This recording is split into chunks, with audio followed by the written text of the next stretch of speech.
राकेश और प्रीति दोनों अपने कमरे में पलंग पर सोए हुए थे। अचानक कमरे में किसी चीज के गिरने की आवाज आई तो प्रीति तुरंत जागकर इधर उधर देखने लगी। तभी उसे अंधेरे में चमकती हुई दो आंखें नजर आई जो धीरे धीरे उसकी ओर बढ़ रही थी।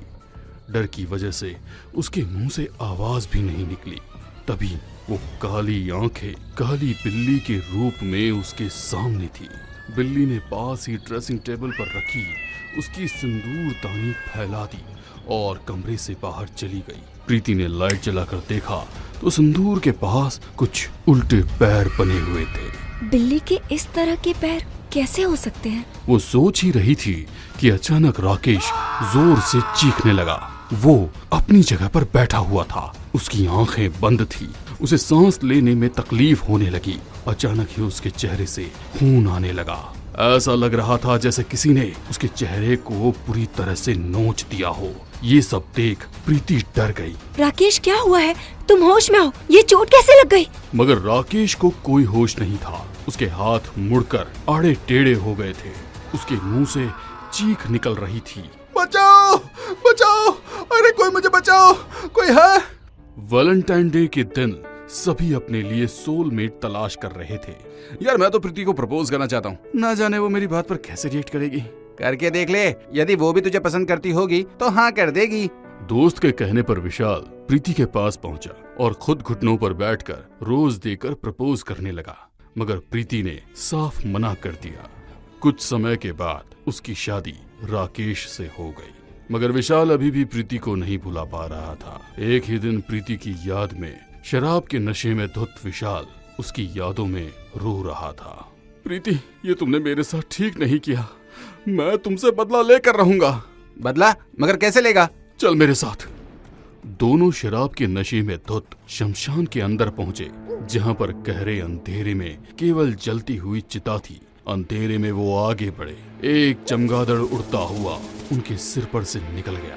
उनकी निगाह जलती हुई चिता के पास गई, जहां पर एक अघोरी उसके पास बैठा तंत्र पूजा कर रहा था। चिता के पास चौकोर घेरा बना हुआ था।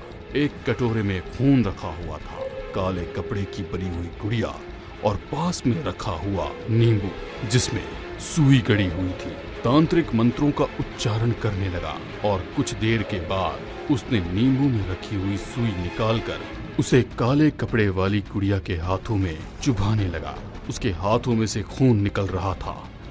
ये देखकर तांत्रिक के चेहरे पर रहस्यमय मुस्कुराहट आ गई। कुछ देर तक वो उस गुड़िया के शरीर में जगह जगह सुई चुभा रहा था। जब वो सुई को चुभाता वहां से खून निकलना शुरू हो जाता।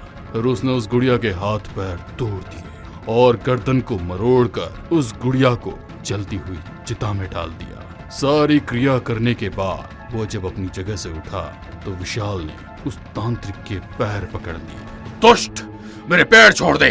मेरे पैर क्यों पकड़ रखे हैं तूने? मुझे आपकी मदद की जरूरत है। मदद? कैसी मदद चाहिए तुझे?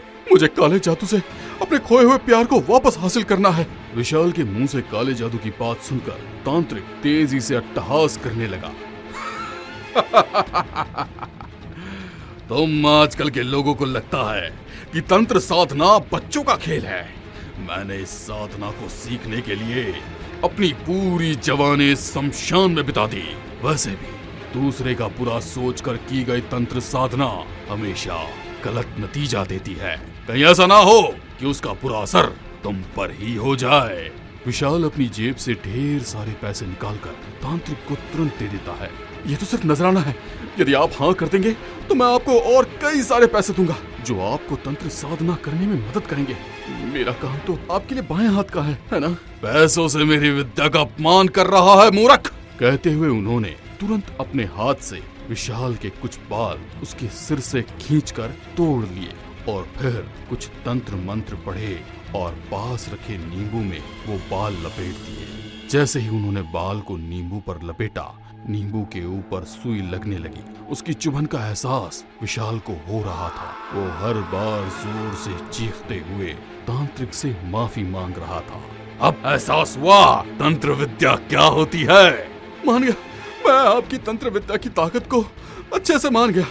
मुझे मेरा प्यार दिलवा दीजिए, सारी जिंदगी आपकी गुलामी करूंगा, यकीन मानिए। विशाल की बात सुनकर तांत्रिक हंसने लगा और बोला, जा, जिसे तेरे रास्ते से हटाना है उसके बाल और शरीर पर पहना हुआ कपड़ा लेकर आने वाली अमावस्या पर आजा, तेरा काम हो जाएगा। विशाल को अब राकेश को अपनी जिंदगी से हटाने का रास्ता तो मिल गया था, मगर राकेश के बाल और उसका कपड़ा कैसे हासिल करे। वो पब में बैठा यही सोच रहा था कि उसने देखा प्रीति और राकेश दोनों एक साथ उसी रेस्टोरेंट में दाखिल हुए।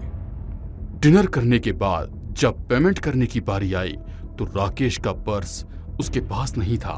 किसी पॉकेट मार ने उसका पर्स चोरी कर लिया था। होटल का मैनेजर उनकी कोई बात सुनने को तैयार नहीं था।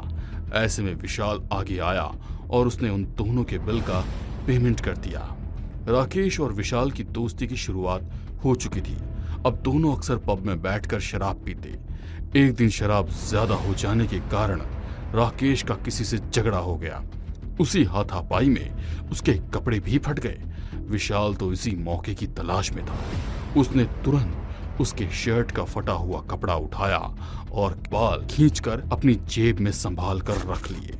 कुछ दिनों बाद जब अमावस्या आई तब वो सब सामान लेकर उसी तांत्रिक के पास शमशान में पहुंचा। तांत्रिक पहले से ही उसका इंतजार कर रहा था। आज शमशान में कोई चिता भी नहीं जल रही थी, इसलिए तांत्रिक ने शमशान के बीचों बीच एक हवन कुंड जलाया हुआ था। हवन कुंड के आसपास काले जादू का पूरा सामान रखा हुआ था।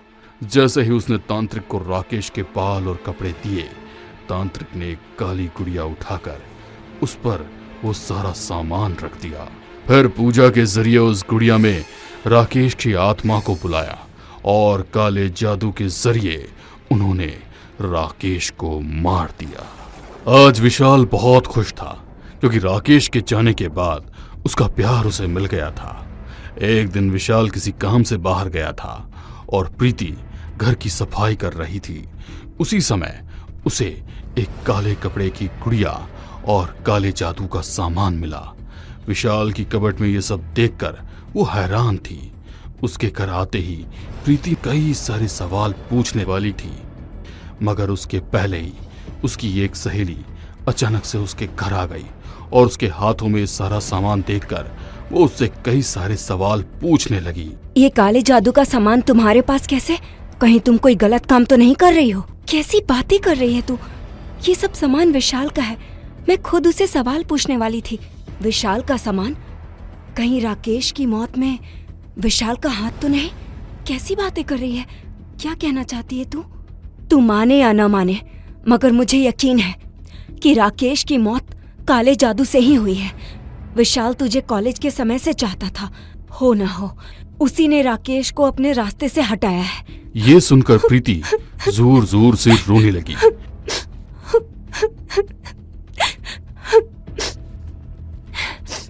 मुझे तेरी मदद की जरूरत है। तू भी तो काले जादू के बारे में जानती है। मुझे राकेश की मौत का बदला लेना है। पागल मत बन। विशाल अब तेरा पति है, मगर राकेश मेरा पहला प्यार था। सहेली के समझाने के बावजूद जब प्रीति नहीं मानी तो सहेली विशाल पर काला जादू करने के लिए मान गई। अमावस्या की रात को घर के तहखाने में दोनों ने काले कपड़े की गुड़िया की मदद से विशाल पर काला जादू किया। जिस तरह राकेश तड़प तड़प कर मरा था, प्रीति ने ठीक उसी तरह गुड़िया को टॉर्चर किया। मरने के पहले विशाल की सारी हड्डियां मुड़ चुकी थी। हाथ पैर आड़े टेढ़े हो जाने के बाद प्रीति ने उस गुड़िया की गर्दन मरोड़ दी। विशाल सांस रुक जाने से मारा गया। बुरे काम का बुरा नतीजा।